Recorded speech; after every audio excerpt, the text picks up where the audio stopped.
আপনার পরিবারে কি নিয়মিত ওষুধ কিনতে হয়?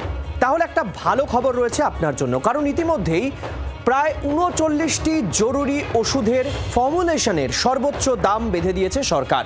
আরও নির্দিষ্ট করে বললে ওষুধের দামের ক্যাপিং করা হয়েছে। ডিপার্টমেন্ট অফ ফার্মাসিউটিক্যালসের আওতাধীন national pharmaceuticals pricing authority drugs order 2013-র অধীনে ৩৯টি নতুন ওষুধের ফর্মুলেশনের দাম নির্ধারণ করে দেওয়া হয়েছে। এই নির্দেশের মাধ্যমে বাজারে আসা নতুন ওষুধের খুচরো দাম নির্ধারণ করার ক্ষমতা এনপিপিএ-কে দেওয়া হয়েছে। বিজ্ঞপ্তিতে উল্লেখ করা হয়েছে যে এই দামই সর্বোচ্চ মূল্য, এর বেশি দাম নিতে পারবে না কোনো ওষুধ বিক্রি করার সংস্থা। 8ই জুলাই 2026-এ জারি হয়েছে এই বিজ্ঞপ্তি, তারপর চালু হয়ে গিয়েছে।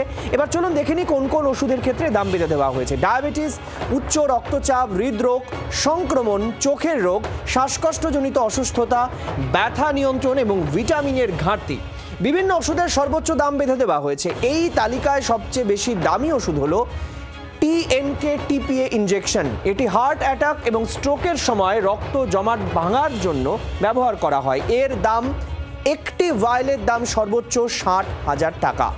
ভারতে ওষুধের দাম সরাসরি সাধারণ মানুষের জীবনের উপর প্রভাব ফেলে, তাই রোগীদের স্বার্থেই এই দাম বেঁধে দেওয়া হয়েছে। পাশাপাশি calcium, vitamin D3, anti rabies, immunoglobulin ইনজেকশনের দামও বদলে দেওয়া হয়েছে।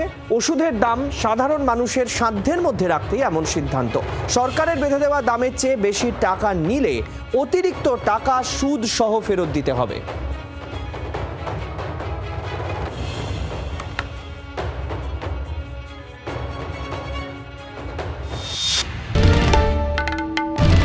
বাংলার আওয়াজ, বাঙালির আবেগ, জি 24 ঘন্টা।